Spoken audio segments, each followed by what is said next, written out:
नमस्कार दोस्तों, भारत के वीर जवान केवल युद्ध क्षेत्र में ही अपनी वीरता का प्रदर्शन नहीं करते, बल्कि सरहद पर हुए संघर्ष में भी देश की आन बान शान पर आंच नहीं आने देते। आज हम बात कर रहे हैं गलवान घाटी संघर्ष की, जो पूर्वी लद्दाख के काराकोरम पर्वतमाला क्षेत्र में वास्तविक नियंत्रण रेखा के पास है। यह घाटी भारत के केंद्र शासित प्रदेश लद्दाख का हिस्सा है। 1962 के भारत चीन युद्ध के दौरान भी इस घाटी में संघर्ष हुआ था और जून 2020 में भारत और चीन के सैनिकों के बीच यहां एक बड़ी झड़प हुई थी।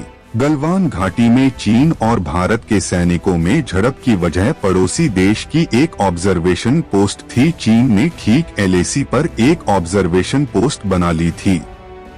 भारतीय सेना को इस स्ट्रक्चर पर आपत्ति थी।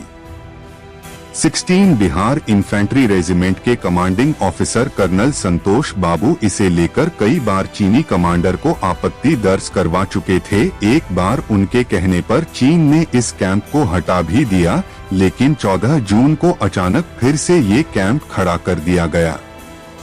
इससे पहले तक वहां तैनात चीन और भारतीय सैनिकों की आपस में पहचान थी, लेकिन जब कर्नल संतोष वहां पहुंचे तो उन्हें नए चेहरे नजर आए। इंटेलिजेंस ने उन्हें इसकी रिपोर्ट पहले ही दी थी कि तिब्बत में चल रही किसी एक्सरसाइज से सैनिकों को लाकर गलवान में डिप्लॉय किया गया है।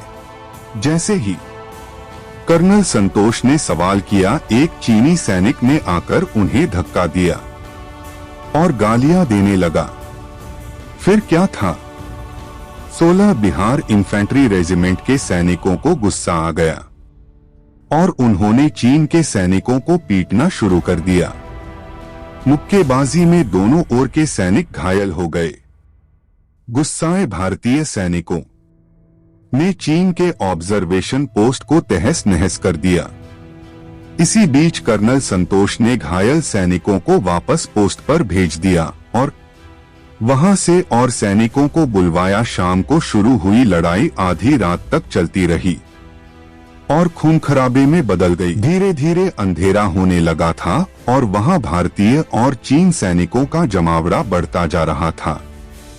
तभी अचानक एक बड़ा पत्थर कर्नल संतोष के सिर पर आकर गिरा।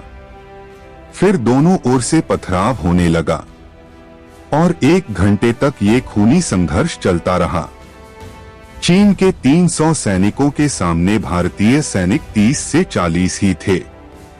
चीन के सैनिकों ने इस झगड़े की प्री प्लानिंग के लिए कटीले तार बंधे डंडे, लोहे की रॉड और बड़े बोल्डर पत्थर जमा कर रखे थे, मानो वो भारतीय सैनिकों के इंतजार में बैठे हों।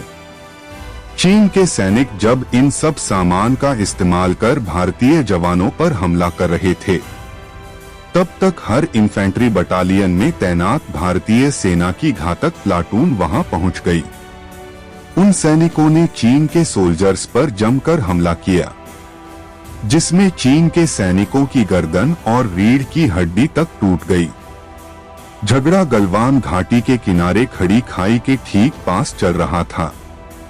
यही वजह थी कि जब चीन और भारतीय सैनिक के बीच खून खराबा हुआ तो कुछ सैनिक जाकर नीचे गलवान नदी में गिर गए। इनमें भारतीय भी थे और चीन के सैनिक भी।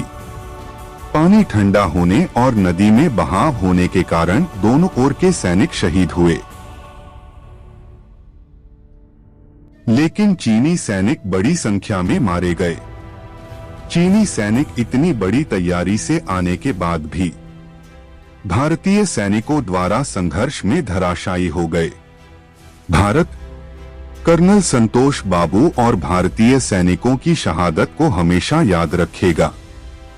ये था गलवान का संघर्ष, जिसमें हमारी सेना ने चीन जैसे देश को यह कड़ा संदेश दिया कि कितनी भी बड़ी तैयारी करके आ जाओ, तुम जैसे देश के लिए हमारा हौसला और जज्बा ही काफी है।